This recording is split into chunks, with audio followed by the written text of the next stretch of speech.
नमस्कार, मी विलास बडे. न्यूज 18 लोकमतच्या विशेष कार्यक्रमात आपल्या सगळ्यांचं स्वागत. मंडळी, आजचा विषय आहे राज्यातला ज्वलंत विषय एसटी कर्मचाऱ्यांच्या संपाचा. 5 दिवस झाले एसटी कर्मचाऱ्यांचा संप सुरू आहे आणि या संपावर अजून तोडगा निघालेला नाहीये. आता या संपाला राजकीय वळण सुद्धा मिळताना दिसतंय, कारण आज राज्य सरकारच्या वतीनं परिवहन मंत्र्यांनी थेट आरोप केलाय की भाजपचे काही नेते या आंदोलनाला चिथावणी देण्याचं काम करतायत. एसटी कर्मचारी आज एकमुखी मागणी घेऊन रस्त्यावर उतरलाय, आंदोलनात संपात उतरलाय, तो म्हणजे सरकारमध्ये एसटीचं विलीनीकरण करा. पण त्याच वेळी राज्य सरकार मात्र आता हे शक्य नाही असं म्हणत यावर तोडगा काढू असं सांगतंय किंवा कारवाई केली जाते. सरकारच्या केलेल्या कारवाईमुळे, सरकारच्या आडमुठ्या भूमिकेमुळे की कर्मचाऱ्यांच्या आडमुठ्या भूमिकेमुळे की भाजपच्या चिथावणीमुळे हा संप चिघळतोय, या सगळ्याबद्दल आज बोलणार आहोत आजच्या या विशेष कार्यक्रमामध्ये. चिथावणी कुणाची?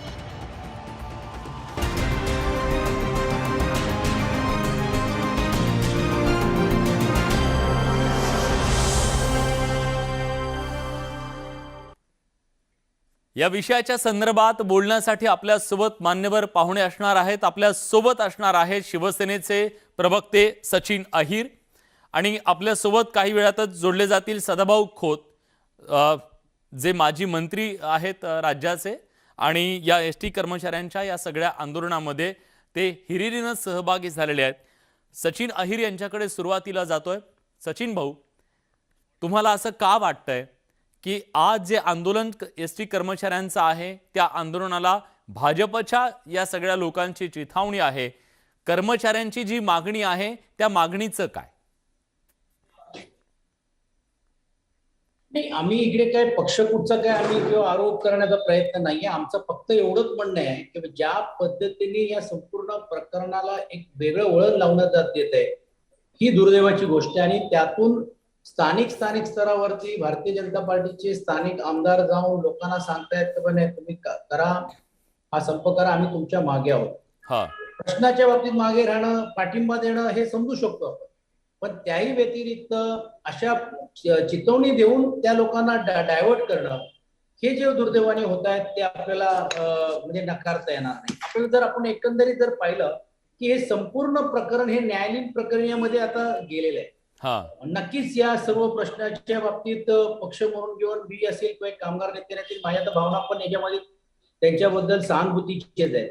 प्रश्न योग्य आहे, प्रश्नाची मागणी पण योग्य आहे, पण पद्धत जी आहे ती मात्र मला वाटते दुर्दैवाने ती चुकलेली असं कुठेतरी दिसते. त्याला कारण असं आहे की 27 संघटना आणि जे संघटना ज्यावेळी कृती समिती म्हणून ज्यावेळी एकत्रित येतात आणि त्यावेळी एक मागणी करत असतात, त्यावेळी सर्व समन्वयक असलेल्या शासनाला निर्णय घ्यावा लागतो. आणि तशातला निर्णय शासनाने या अगोदर घेतलं. काय त्यांच्या 3 प्रमुख मागण्या होत्या त्या मान्य देखील केल्या. आणि आपण हे समजून घ्यायला पाहिजे की गेले 2 वर्ष कोविडची अत्यंत महान भयंकर परिस्थितीमध्ये जात असताना एसटी कोडमळून जाईल की काय, एसटी बंद होईल की काय, अशी एक चर्चा असताना राज्य शासनाने याच्यामध्ये हस्तक्षेप करून काही जरी झालं तरी देखील हे एसटी आपला मूलभूत ही सर्व्हिस इंडस्ट्री आहे, त्याला आपल्याला जिवंत ठेवावं लागेल. मला राजकीय जे प्रश्न विचारायचे ते दुसरे जेव्हा पक्षाचे नेते येतील, भाजपचे नेते येतील किंवा सदाभाऊ खोत येतील तेव्हा त्यांना मी राजकीय प्रश्न विचारेन. पण आता आपल्याकडे वेळ आहे, ते जोडेपर्यंत आपण काही वेगळी चर्चा करूया. कारण आज एसटी कर्मचाऱ्यांच्या संदर्भातला एक महत्त्वाचा प्रश्न असा आहे सचिन भाऊ, खरं तर जेव्हा फडणवीस सरकारमध्ये तुम्ही सोबत होतात, शिवसेना आणि भाजपचं ते सरकार होतं, तेव्हा सुद्धा परिवहन मंत्री तुमचे होते, दिवाकर रावते होते. तेव्हा सुद्धा राज्यामध्ये एसटी कर्मचाऱ्यांना संपावर जावं लागलं. आणि आता तुमच्या सत्तेमध्ये सहभागी असलेले आणि तेव्हा विरोधात असलेले हीच मागणी रेटत होते की यांना 7वा वेतन आयोग का नाही, केंद्राचे आणि हे भत्ते का नाही. ज्येष्ठ नेते बोलत होते, अगदी शरद पवार साहेबांसारखे सुद्धा नेते बोलत होते. प्रश्न हा आहे, जेव्हा आज तुम्ही सत्तेत आहात तेव्हा ते प्रश्न का सुटत नाहीत? निवडणुकीच्या तोंडावर जाहीरनाम्यांमधून जेव्हा आपण हे आश्वासनं देतो तेव्हा सत्तेत पोहोचल्यानंतर ती पूर्ण करू शकतो की नाही याचा अंदाज नेत्यांना नसतो का? नक्कीच आहेत. आणि म्हणून जे आज सांगतायत की विलीकरण शक्य आहे किंवा या आपली मागणीला पाठिंबा, ज्यावेळी ते शासनामध्ये होते आणि आम्ही शासनाचा एक भाग होतो, नक्कीच मंत्री आमचे होते, पण मुख्यमंत्री हे त्यावेळी भारतीय जनता पार्टीचे होते. मग निर्णय जर घ्यायचा असेल तर त्यांना कोणी अडवलं? त्यावेळी मी म्हणत नाही, पण आपण जे व्हिडिओ व्हायरल होताना बघतायत की जे अर्थमंत्री आहेत त्यांनी सांगितलं की विलीनीकरण हे शक्य नाही, पण आता त्यांना कुठेतरी कामगारांच्या बद्दल प्रेम निर्माण झालं आणि ते जाऊन भाषणामध्ये सर्व भारतीय जनता पार्टीचे सर्व वरिष्ठ नेते, मंत्री, माजी मंत्री, आमदार जाऊन सांगतायत नाही हे तुमची मागणी रास्त आहे. मी माझा अजून थेट सांगतोय, सवाल आहे, मग विरोधात असताना तुम्ही विरोधात असाल किंवा हे विरोधात असतील, विरोधात असताना सगळ्यांचं जे प्रेम असतं ते पुतना मावशीचं प्रेम असतं का एसटी कामगारांबद्दलचं? हा प्रश्न मला वाटते भारतीय जनता पार्टीला लागू होतोय ना, कारण आम्ही प्रश्नाची सोडवणूक करण्यासाठी आधी तयार आहोत. म्हणून मी जसं 1 मिनिट तुम्हाला सांगितलं की 12,000 कोटी रुपये नुकसान असताना पण देखील 2 वर्षामध्ये राज्य शासनाने 2700 कोटी रुपये फक्त कामगारांच्या पगारासाठी दिली. म्हणजे पगार एसटी बंद असताना पण कर्मचाऱ्यांना आपण पगार दिली. हा एक नक्की आहे की पगार पुढे पाठी होत होता. त्यामुळे दुर्दैवाने काही या जग अशी घटना देखील घडली हे नकारता येणार नाही आणि कामगारांचा प्रश्न त्याच्यामध्ये खात्री होताना पण देखील आपण पाहिलेलं. पण प्रश्न सोडवायचा नाही अशी आमची भूमिका नाही आहे ना. आता रिट पिटिशन गेल्यानंतर माननीय उच्च न्यायालयाने ज्या वेगवेगळ्या न्यायालयांनी समिती नेमली, आम्ही समिती गठीत केली, निवड गठीत केली नाही तर त्यावेळी कर्मचाऱ्यांचं असं म्हणत होतं नाही फक्त जीआर निघत नाही, काहीच होत नाही, चर्चा होते. तातडी 3 वाजता बैठक घ्यायला लावली माननीय मंत्री महोदय आणि परबजींनी सीएसच्या अध्यक्षाखाली समिती गठीत केली, त्याची पहिली बैठक घेतली, त्याची मिनिट्स करून पण दिले. आता 12 आठवड्याचा वेळ दिला तर आता तरी विरोधी पक्षांनी जाऊन कर्मचाऱ्यांची आणि विशेषतः जाऊन सहानुभूती घेण्यापेक्षा किंवा सहानुभूती करून चितवण्यापेक्षा त्यांना जर आवाहन केलं असं की बाबा आता आपण माननीय उच्च न्यायालयाकडे गेलेले आहेत. 12 ठीक आहे सचिन भाऊ, तुमचा मुद्दा कळला. मी थेट विचारतो. गोपीचंद पडळकर आता आपल्यासोबत फोन लाईन वरून जोडले गेलेले आहेत. गोपीचंदजी, तुम्ही एसटी कर्मचाऱ्यांच्या भावना तीव्र आहेत, त्या तीव्र भावनांना चिथावणी देण्याचं काम करताय का? तुमच्यावर थेट आरोप लावला जातोय. हे बघा, हे आरोप करणाऱ्यांच्या मताला काही महत्व नाही. तुम्ही एसटी कर्मचाऱ्यांना विचारा ना, आम्ही त्यांची माती भडकवतोय का? हा, तुम्ही 35 लोकांनी आत्महत्या केल्याच्या नंतर सुद्धा जर त्यांना न्याय देणार नसाल आणि लखीमपूरला तिथं जी घटना घडली ती चुकीची होती, हा, तिथं योगीजींसारखा सक्षम मुख्यमंत्री आहे आणि तुम्ही इथं महाराष्ट्र बंद ठेवताय हा. आणि 35 मराठी पोरांनी आत्महत्या केल्या, ज्यांची लहान लहान मुलं आहेत, ज्यांच्या घरामध्ये म्हातारे आई वडील अंथरुणाला खिळून आहेत. तुम्ही त्यांचा विचार करत नाही. ठीक आहे, काय विचार झाला पाहिजे? एकच मागणी सांगा गोपीचंद पडळकरजी, एकच मागणी सांगा. आहे. जे राज्य सरकारच्या कर्मचाऱ्यांना मिळतंय ते एसटी कर्मचाऱ्यांना मिळालं पाहिजे. जे राज्य शासनामध्ये चालक आहेत त्यांना जो पगार मिळतोय तो यांना मिळाला पाहिजे आणि तो वेळेत मिळाला पाहिजे. त्यांची एकच मागणी आहे. बरोबर, अगदी बरोबर. मग मुद्दा हा आहे, तुम्ही जेव्हा सत्तेत होता तेव्हा का देऊ शकला नाही ते सगळं? तुमचे तेव्हाचे अर्थमंत्री असलेले सुधीर मुनगंटीवार यांचा व्हिडिओ तुमच्यापर्यंत सुद्धा पोहोचलेला असेल. सुधीर मुनगंटीवार असं म्हणाले त्या व्हिडिओमध्ये की देणं शक्य नाहीये. तेव्हा चंद्रकांत पाटील यांनी नेमकं काय म्हटलं होतं हेही तुम्हाला आठवत असेल. मग अशा वेळी तुमची सत्तेत असताना वेगळी भूमिका आणि तेव्हाचे जे विरोधक होते ते सत्तेत गेल्यावर भूमिका बदलतात का, हा सवाल आहे. नाही, आम्ही भूमिका बदलण्याचा विषय नाही. तेव्हाही परिवहन खातं शिवसेनेकडे होतं आणि माननीय सुधीर भाऊंनी पत्र परवा दिलंय आणि त्यांनी भूमिका स्पष्ट केलेली आहे की अर्थमंत्री म्हणून मी ते करू शकत नाही, परिवहन खात्याकडून तो प्रस्ताव आमच्याकडे आला पाहिजे. त्याचा विपर्यास करायचं काही कारण नाही आहे. आणि आता तुम्ही पुकारलेलं नाही. न्यूज 18 लोकमतच्या माध्यमातून महाराष्ट्रातल्या एसटी कर्मचाऱ्यांना हे आश्वासन देताय का भाजपच्या वतीनं की आमची सत्ता आल्यानंतर तुमची जेव्हा केव्हा सत्ता येईल तेव्हा आमची सत्ता आली, ह्या सरकारनं नाही विलिनीकरण केलं तर आम्ही करू? सत्ता नाही, आताच आम्ही विलिनीकरण घेणार, त्याशिवाय आम्ही उठतच नाही. बर, ठीक आहे. महाराष्ट्रातल्या सगळ्या कर्मचाऱ्यांच्या भावना ऐकून घ्या ना तुम्ही. समिती गठीत केल्यानंतर सुद्धा कर्मचारी कामावरती जात नाहीत. 2017ला एक समिती गठीत केली होती, त्या समितीचा अजून अहवाल आला नाही. ठीक आहे. आणि तेव्हा सरकारनं सांगितलं होतं की 6,500 रुपये प्रत्येक महिन्याला कर्मचाऱ्यांना देऊ, त्यातला 1 रुपया दिला नाही. ह्या लोकांचं म्हणणं आहे की आमचा समितीवरती विश्वास नाही. एकदा ती नेमली का वर्ष 2 वर्ष काही घडत नाही. ठीक आहे, हा अनुभव निश्चितपणे आहे. हा अनुभव एसटी कर्मचाऱ्यांचा निश्चितपणे आहे. सरकार येतात, सरकार जातात, नेते येतात, आश्वासनं देतात, समित्या होतात, काही पुढे काही होत नाही, म्हणून हा आक्रोश निश्चितपणे आहे. पण आता सदाभाऊ खोत आपल्या सोबत जोडले गेलेले आहेत, राज्याचे माजी मंत्री आमदार आता आहेत. सदाभाऊ, आरोप तुमच्यावर थेट आहे, तुम्ही एसटी कर्मचाऱ्यांना चिथावणी देताय का? मला वाटतं की एसटी कर्मचाऱ्यांनी संघटना विरहित हे आंदोलन या राज्यामध्ये उभा केलं आणि त्यांच्या आत्महत्या व्हायला लागल्या. आणि मग आम्ही त्यांच्या आत्महत्या वाढल्यावर एक लोकप्रतिनिधी म्हणून आम्ही त्यांच्या बरोबर आलो. मी जे आरोप करत आहेत परब साहेब त्यांना मी नम्रपणानं सांगतो, जर आम्ही चितावणी देत असू तर मी आमदारकीचा आज राजीनामा द्यायला तयार आहे. तुम्ही या कर्मचाऱ्यांचं विलिनीकरण करून घ्यायला, आत्ताच्या आत्ता त्यांच्या विलिनीकरण करून घेतलं आणि ऑर्डरी काढल्या असं घोषणा करायला तयार आहे का बघा.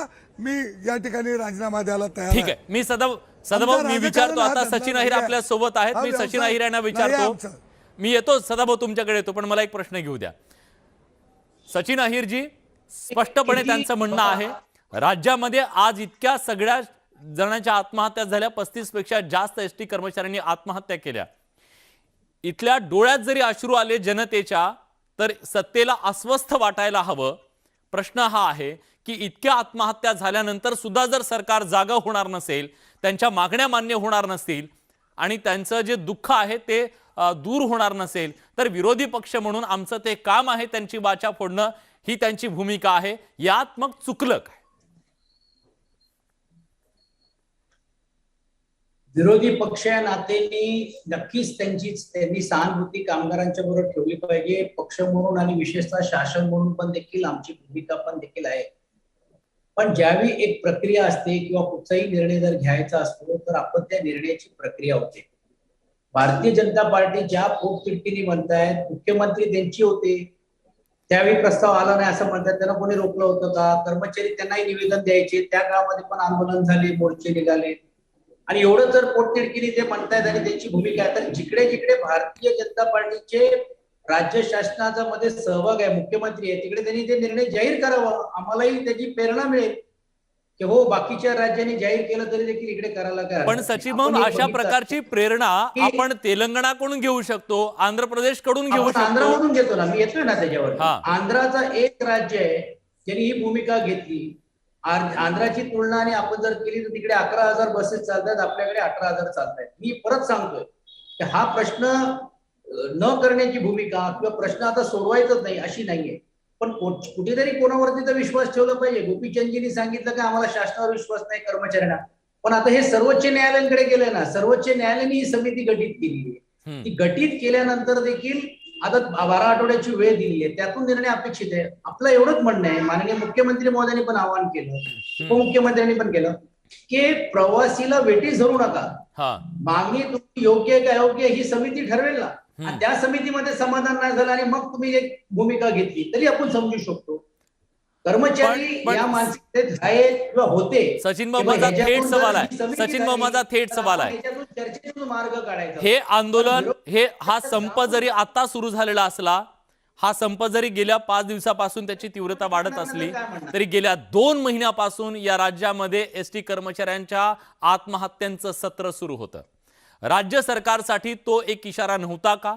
राज्य सरकारला याची जाणीव होत नव्हती का की हा प्रश्न भविष्यात गंभीर बनणार आहे, त्याच्यावरती वेळीच तोडगा काढायला हवा आणि जी आश्वासनं आतापर्यंत दिली गेली आहेत ती आपल्याला पाळावी लागतील, हे लक्षात येत नव्हतं का? हा संप टाळता आला नसता का? आपण समजून घ्या, परत एकदा मी सांगतो, 27 कृती समितीच्या संघटनेच्या लोकांना राज्य शासनाने चर्चा केली ना. 10,000 कोटी रुपये नुकसान असताना पण कुठच्याही शासन मदत करत नाही, कारण हा शासनाचा भाग नाही. विलीकरणानंतर आपण 2700 कोटी रुपये शासनाकडनं घेतले आणि कामगारांची नियमित पगार व्हायला पाहिजे म्हणून घेऊन आपण देण्याचं काम केलं. त्यांच्या 3 मागण्या होत्या, त्या तिन्ही मागणी मान्य केल्या. हे सर्व होऊन घेऊन कुठच्याही प्रकारे त्यांचा जो संघर्ष होता, आंदोलन होतं, स्थगित झाला. आता जर एका कुठच्या तरी संघटनेने ही भूमिका घेतली, सर्वोच्च न्यायालयामध्ये आणि हायकोर्टमध्ये गेल्यानंतर पण त्यांनी सांगितलं की नाही आम्हाला हे निर्णय मान्यच नाहीये, आणि मग त्याला चेतवणी देऊन राजकीय जे पोळी भाजल्या जाते ती दुर्दैवाची गोष्ट आहे. ठीक आहे सदाभाऊ, तुम्ही राजकीय पोळी भाजण्याचा प्रयत्न करताय का या आंदोलनाच्या धगीवरती? किंवा आपण त्या कर्मचाऱ्यांना मला वाटतं की सचिन भाऊ, कामगारांच्या विषयी, या आंदोलनाविषयी तुम्ही गैरसमज समाजामध्ये पसरवत आहात. आदरणीय पवार साहेबांनी सोलापूरच्या अधिवेशनामध्ये स्पष्ट म्हटलेलं होतं की मी अजितदादांना सांगतो आणि परब साहेब तुम्ही मुख्यमंत्र्यांना सांगा आणि या कर्मचाऱ्यांना शासनाच्या कर्मचाऱ्याप्रमाणे वेतन मिळालं पाहिजे. हे पवार साहेबांनी परब साहेब उपस्थित असताना सोलापूरच्या अधिवेशनमध्ये सांगितलं होतं, राष्ट्रवादीच्या जाहीरनाम्यामध्ये एसटी कर्मचाऱ्यांचं आमचं सरकार आलं तर विलनीकरण करणार, हा जाहीरनामा तुम्ही वाचा. आदरणीय आदित्य ठाकरे साहेबांना कर्मचाऱ्याच्या एका मुलीनं विचारलं होतं की एसटी कर्मचाऱ्यांचं शासनात विलनीकरण करणार का, तर त्यावेळी आमचं सरकार आलं तर आम्ही करतो. हा बोला बोला, येतोय आवाज तुमचा, बोला. आवाज डिस्कनेक्शन झालं. नाही येतोय, सरळ येतो. हा, तर मला वाटतं की हे कर्मचारी गेली 2 महिन्या झालं आंदोलन करत आहेत आणि संघटना विरहित आंदोलन करत आहेत. हे पहिलं ध्यानात ठेवा. तुम्ही ज्या संघटनेवरती 1 लाख कामगारांचा विश्वास नाही त्या माणसांच्यावर तुम्ही चर्चा करताय. अरे ज्याला गरज आहे ते चर्चेला आले तर तुम्ही बोलायला तयार नाही, पाणी द्यायला तयार नाही. का आलाय, मी तुमच्याशी बोलू शकत नाही असं सरकार जर म्हणत असेल ठीक आहे. तर हे चूक आहे. ठीक आहे. मी न्यायालय कधी आलं? विचारतो निर्णय सचिन घेत भाऊ, हा नाही, सगळा न्यायालय हे सगळं आंदोलन हाताळण्यामध्ये मंत्री आणि राज्य सरकार अपयशी ठरले का, आणि याचा तोडगा काय, कधीपर्यंत तोडगा निघणार आहे? कारण राज्य सरकारची जबाबदारी हा संप मागे घेणं किंवा त्याच्या तोडगा काढणं. सर्वसामान्य जनतेचे आज आतोनात हाल होत आहेत. अजिबात अपयश नाही. पण तुम्ही परत मी ते सांगतो, मी रिपीट करणार नाही. मी माझं स्टेटमेंट मी त्याच्यावरती स्ट्रॉंग आहे. हे सर्व संघटनेबरोबर बोलून घेऊन आता नक्कीच कामगारांच्या मनामध्ये ज्या भावना झालेल्या आहेत त्याची दखल शासन आजही घ्यायला तयार आहे ना. पण जो व्यासपीठ जो आहे, जो माननीय उच्च न्यायालयाने नेऊन दिलेला आहे, शासन त्याच्या पलीकडे जाऊ शकतो का? अजिबात जाऊ शकत नाही. शासनाची भूमिका नाही आहे. सचिन भाऊ, माझ्याकडे वेळ कमी आहे. आपण कायदे, नियम, याचिका या सगळ्याच्या पलीकडे जाऊन एक मानवी दृष्टिकोन म्हणून अशी भूमिका घेऊ शकतो का की या राज्यामध्ये यापुढे एकही एसटी कर्मचारी आत्महत्या करणार नाही, आमचं सरकार जोपर्यंत या राज्यात आहे तोपर्यंत कुणावर आत्महत्येची वेळ येणार नाही, हे तरी आश्वासन तुम्ही महाराष्ट्राला देणार आहेत का? तुम्ही किती दिवस कायदे आणि याचिकांची गोष्टी सांगणार आहात? मी हात जोडून सांगू इच्छितो सर्व कर्मचाऱ्यांना की शासन तुम्हाला वेठी धरत नाहीये. पद्धत मागणी योग्य आहे, पद्धत चुकीची आहे. परत हात जोडून सांगतोय की संप मागे घ्या. राज्याच्या मुख्यमंत्र्यांकडून आम्ही सांगतोय की काही करून घेऊन सकारात्मक तुमच्या हक्काचा निर्णय आम्ही घेण्यास शासन म्हणून घेऊन आम्ही तुमच्या मागे आहोत. ते घेतलं जाईल. एवढंच आहे. थोडा संयम ठेवा जसं आजपर्यंत ठेवलेलं आहे. माननीय मुख्यमंत्री हे देखील आता नजीकच्या काळामध्ये येतील आणि याच्यातून सन्मानकारक तोडगा अनिल परब जी असतील आणि विशेषतः मुख्यमंत्री आणि मंत्रिमंडळ घेईल आणि एकही कामगारांनी आत्महत्या करू नये अशातली भावना आणि अशातली परिस्थिती तुम्ही आवाहन निश्चितपणे करताय. पण आज इथल्या कर्मचाऱ्यांना हा जर विश्वास दिला गेला की यापुढे एकालाही आत्महत्या करण्याची वेळ राज्य सरकार येऊ देणार नाही आणि त्या दृष्टीनं आर्थिकदृष्ट्या हे कसं एसटी महामंडळ सक्षम होईल याच्यासाठी आपण पावलं उचलू, तर निश्चितपणे एका बाजूला सर्व कर्मचाऱ्यांनी सुद्धा एक पाऊल आणि राज्य सरकारने सुद्धा एक पाऊल पुढे टाकलं तर हा प्रश्न सुटू शकतो, तोडगा निघू शकतो, चर्चेतूनच तो निघू शकतो. त्याच्यासाठी दोघांनी सकारात्मक दृष्ट्या पुढे यावं आणि महाराष्ट्राच्या जनतेची या संपाच्या संकटातून सुटका करावी हीच अपेक्षा व्यक्त करूया. या चर्चेमध्ये आपण आलात, भूमिका मांडलात, त्याबद्दल आपल्या सगळ्यांचे मनापासून आभार. या विशेष कार्यक्रमात आपण इथेच थांबतोय. धन्यवाद.